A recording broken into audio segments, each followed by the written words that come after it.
नमस्कार, मैं हूं रत्ना और आप देख रहे हैं सी न्यूज़ भारत। आए रुक करते हैं न्यूज़ बुलेटिन की और इस बुलेटिन में बात होगी चतरा की, जहां वन महोत्सव का आयोजन किया गया। साथ ही बात होगी डोंबिवली की, जहां पलावा पुल की समस्याएं खत्म होने का नाम नहीं ले रही हैं। ऐसी तमाम खबरों पर विस्तार से चर्चा करेंगे इस बुलेटिन में।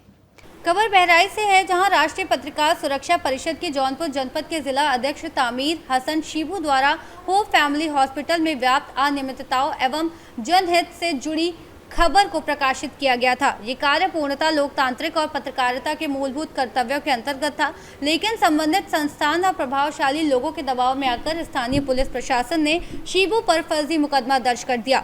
इस संबंध में राष्ट्रीय पत्रकार सुरक्षा परिषद की ओर से कई मांगे की गई, जिसमें तामीर हसन शीबू पर दर्ज मुकदमे की उच्च स्तरीय व निष्पक्ष जाँच कराई जाए, प्रदेश भर के पत्रकारों की सुरक्षा के लिए स्थायी नीति बनाई जाए, पुलिस द्वारा पत्रकारों के विरुद्ध की जा रही दंडात्मक कार्रवाइयों पर तत्काल रोक लगाई जाए जैसी मांगों पर प्रमुख थी।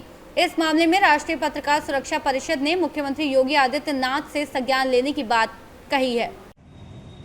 जी, आज यहाँ आप ज्ञापन देने आए हैं जनपद के मजिस्ट्रेट के सामने समक्ष अपने आपने रखा है अपना ज्ञापन। क्या बिंदु हैं इसमें? जौनपुर जिला के जिला अध्यक्ष राष्ट्रीय पत्रकार सुरक्षा परिषद के जी शीबू हसन जी हैं, उनके ऊपर झूठे मुकदमे पंजीकृत किए गए हैं। उसके हम लोगों ने जो राष्ट्रीय पत्रकार सुरक्षा परिषद के जितने भी पदाधिकारी हैं वो जिले के सभी लोग आए हैं और जो झूठे मुकदमे लिखे गए हैं उनको वापस किए जाए, उनकी निष्पक्ष जांच कराई जाए, और नहीं तो हम लोग पूरे देश में इसका आंदोलन करेंगे और राष्ट्रीय पत्रकार सुरक्षा परिषद शीबू हसन के साथ में। धन्यवाद। बहराइच से सीनियर संवाददाता राम निवास गुप्ता की रिपोर्ट। भरतपुर में बिड़ियारी पुलिया पर तेज पानी के बहाव में जान जोखिम में डालकर स्टंटबाजी करना 2 युवकों को भारी पड़ गया। भरतपुर पुलिस ने तत्परता दिखाते हुए दोनों युवकों को गिरफ्तार कर लिया, कानूनी कार्रवाई की है। सीओ कृष्णराज जांगिड़ ने जब इस खतरनाक वीडियो को संज्ञान में लिया तो तुरंत दोनों युवकों को गिरफ्तार किया गया। गिरफ्तार युवकों की पहचान भोलू उर्फ रचित और अखिलेश के रूप में हुई है।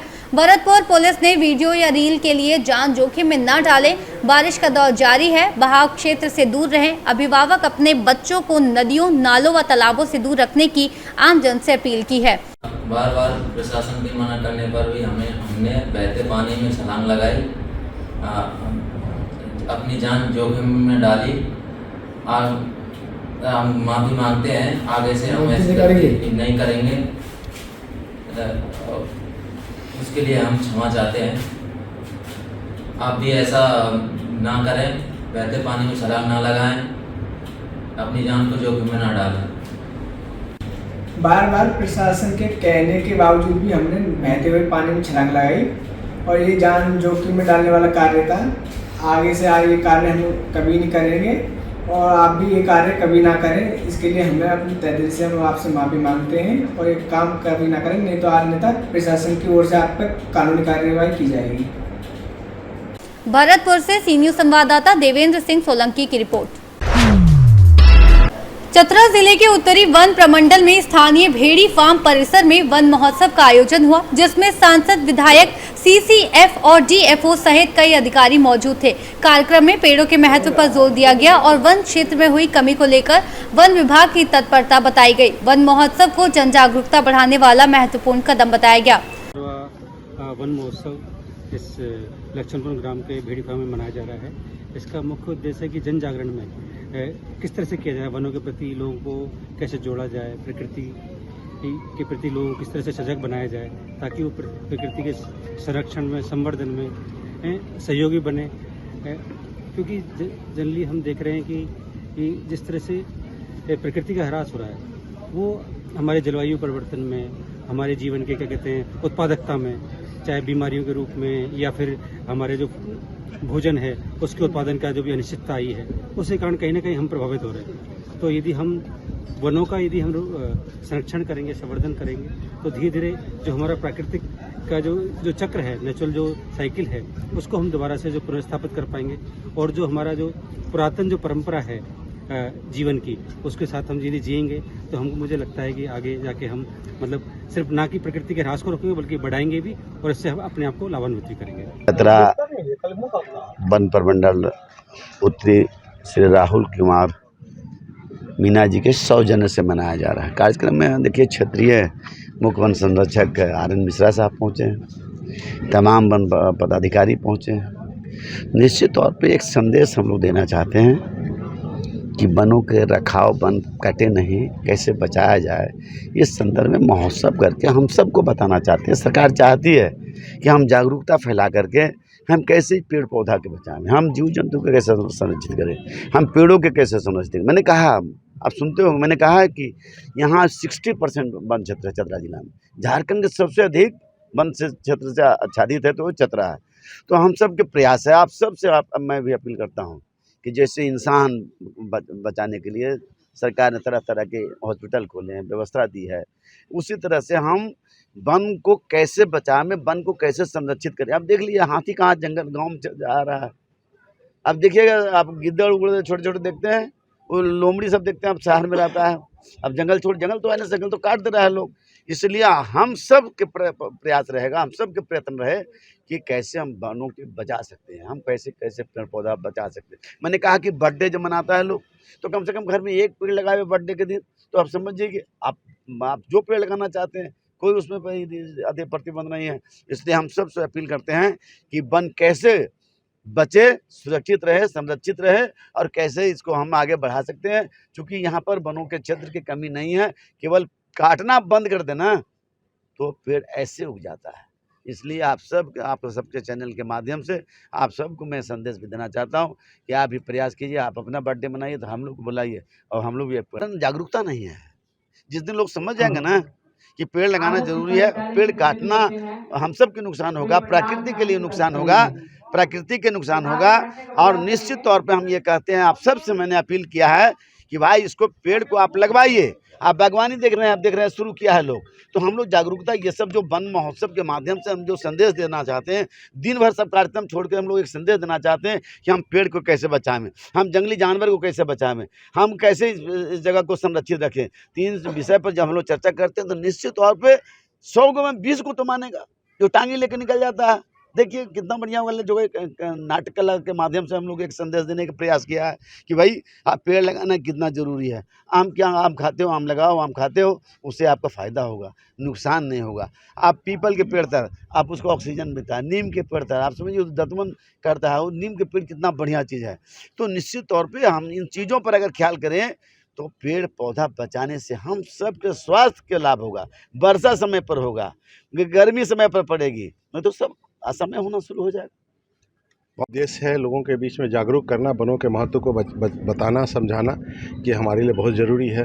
आप देख रहे हैं कि लगातार मौसम का चक्र अनियमित हो रहा है, ग्लोबल वार्मिंग बढ़ रहा है, जिसको एक ही सोर्स है जो उसको कम कर सकता है। क्योंकि हम लोग सांस में कार्बन डाइऑक्साइड छोड़ते हैं जो वातावरण को गर्म कर रहा है, उसको दोबारा ऑक्सीजन में कन्वर्ट करने का काम सिर्फ पेड़ पौधा करते हैं। इसलिए बहुत ज़रूरी है इन पेड़ पौधों को बचाना, उसको संरक्षित करना। नहीं हुआ, थोड़ा कम हुआ है, क्योंकि आप अवगत होंगे कि हमारे चतरा जिला के टंडवा क्षेत्र में बहुत सारे कोल माइंस खुले हैं। तो जो कोल माइंस है भारत सरकार द्वारा उसको आवंटित किया गया है, उसके कारण से कुछ एरिया घटा है, इसमें कोई डाउट नहीं, कुछ एरिया घटा है जिसको हम लोग क्षतिपूरक वन रोपण से उसको पूर्ण करने का प्रयास कर रहे हैं। जो वन संरक्षण अधिनियम के अंतर्गत इसका प्रावधान है कि दूसरे जगहों पे वन लगा के उसको क्षतिपूर्ति किया जाए। हम लोग उसमें प्रयासरत हैं। 1-2 वर्षों में, अगला 2 वर्ष के रिपोर्ट में आप देखें कि हम लोग बराबर या कुछ आगे ही चले गए हैं। चतरा से सी न्यूज़ संवाददाता लकी की रिपोर्ट। पलावा पुल की खराब स्थिति जारी है, जहां हाल ही में गड्ढे फिर से दिखने लगे हैं। पहले शिवसेना के विधायक द्वारा उद्घाटन के बाद ये पुल बंद हुआ था और फिर खोला गया। मनसे नेता और भाजपा के नेताओं ने सोशल मीडिया पर पुल की गुणवत्ता पर सवाल उठाए और सरकार को आलोचना का निशाना बनाया। जबकि उद्घाटनकर्ता विधायक ने शुरुआत में पुल को अच्छा बताया था, बाद में गड्ढों के मुद्दे पर उन्होंने कोई टिप्पणी नहीं की। पलावा पुलाची अवस्था जैसे थे स्थितीमध्ये आहे। ज्या दिवशीपासून हा पलावा पूल सुरू झालाय, मला तर वाटतं या पलावा पुलाची शांती केली पाहिजे किंवा ह्याच्यात काहीतरी पूजा होम हवन काहीतरी करावा लागेल। कारण ज्या दिवसापासून सुरू झालाय या पलावा पुलाची काही अवस्था ठीक दिसत नाही। हिंदुत्ववादी आणि हिंदुत्ववादी सरकार सांगणाऱ्या लोकांनी लवकरच एक हवन वगैरे त्या पुलावर करावं, जेणेकरून पूल सुस्थितीत राहील। कारण आता परत खड्डे पडलेत अशी माहिती आमच्याकडे आली आहे। परत खड्डे पडलेत का? कदाचित आम्हाला बोलवलं नाही म्हणून खड्डे पडले असतील. आमच्या भाजपाशिवाय हा पूल चांगला होऊ शकत नाही असं वाटतं, म्हणून ते परत खड्डे पडले असतील. डोंबिवली से सी न्यूज़ संवाददाता दीपक मोरे की रिपोर्ट। राजावली विद्युत उपकेंद्र पर आयोजित मेगा कैंप में बिजली उपभोक्ताओं की समस्याओं का समाधान किया गया। इस कैंप में कुल 30 शिकायतें प्राप्त हुई, जिनमें से 29 का मौके पर ही निस्तारण कर दिया गया। इससे उपभोक्ताओं में संतोष का माहौल देखा गया। बकाया बिलों की वसूली कैंप के दौरान 35 कनेक्शन बिल बकाये पर काटे गए, जिसमें विभाग को 2,44,000 का राजस्व प्राप्त हुआ। भविष्य में कार्रवाई बकायादार उपभोक्ताओं को चेतावनी दी गई कि समय पर बिल जमा नहीं करने पर कड़ी कार्रवाई की जाएगी। उपखंड अधिकारी देवेंद्र कुमार ने बताया कि विभाग उपभोक्ताओं की समस्याओं के त्वरित समाधान के लिए निरंतर प्रयासरत है और इस तरह के कैंप समय समय पर आयोजित किए जाते रहेंगे। इससे उपभोक्ताओं को अपनी समस्याओं का समाधान कराने में आसानी होगी और विभाग को भी फायदा होगा। फिरोजाबाद से सीनियर संवाददाता ताहिर सिद्दीकी की रिपोर्ट। इंदौर में किन्नरों के धर्मांतरण को लेकर विवाद चल रहा है, जिसमें कुछ किन्नर समुदाय के लोग मीडिया में अपनी बात रख रहे हैं। उन्होंने बताया कि सपना गुरु को विवाद के कारण गद्दी से हटाया गया और उनका आरोप है कि सपना गुरु और राजा हाशमी किन्नरों को दबाव में लेकर मुस्लिम धर्म अपनाने को मजबूर थे। वहीं सीमा गुरु और उनके समर्थक सनातनी किन्नर हैं और कभी परेशानी नहीं दी। किन्नर समाज ने सीमा गुरु के खिलाफ शिकायतें वापस ले ली हैं, लेकिन सपना गुरु और अन्य के खिलाफ पुलिस से कड़ी कार्रवाई की मांग की है। समाज ने विवाद के समाधान के लिए विभिन्न मंचों पर अपनी मांगे रखने का भी फैसला किया है। और उसके साथ ही सोनम भाई और तगारी काजल, इन्होंने काफी समय से हम सभी को काफी ज्यादा प्रताड़ित करा, हमारा यौन शोषण करा और काफी सालों से हमें बंधुआ मजदूर बना के उन्होंने रखा। हम जो भी कमाई कमा के लेकर आते, हमारा जो भी 10 रुपए 50 रुपए 100 रुपए हम जो भी कमा के लाते दिन भर में, सारी कमाई का इकट्ठा करके जबलपुर के अंदर राजा हाशमी को दे देती। राजा हाशमी के लिए उन्होंने सब कुछ करा और जो सपना हाजी है उन्होंने खुद 2 हज करे हुए।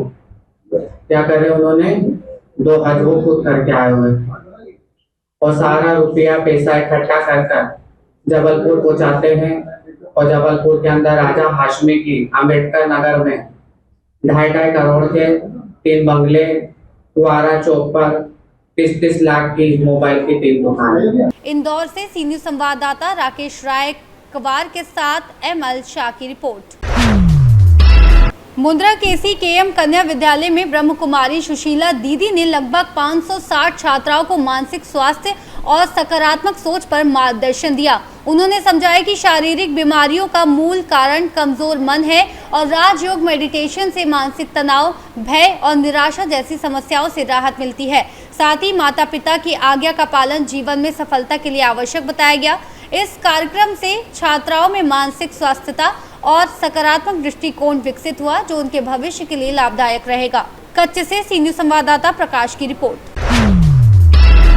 लाखेरी मेज नदी पर जल स्तर लगातार बढ़ने से पुलिया पर पानी आने का खतरा है, इसलिए प्रशासन ने पूरी तरह आवागमन बंद कर दिया है। इसी कारण सवाई माधोपुर और जयपुर के बीच यात्रियों को काफी परेशानी हो रही है। लाखेरी से सीनियर संवाददाता सुरेश कुमार पटेरिया की रिपोर्ट। इस बुलेटिन में फिलहाल इतना ही। देश और दुनिया की तमाम बड़ी खबरों के लिए देखते रहिए सी न्यूज़ भारत।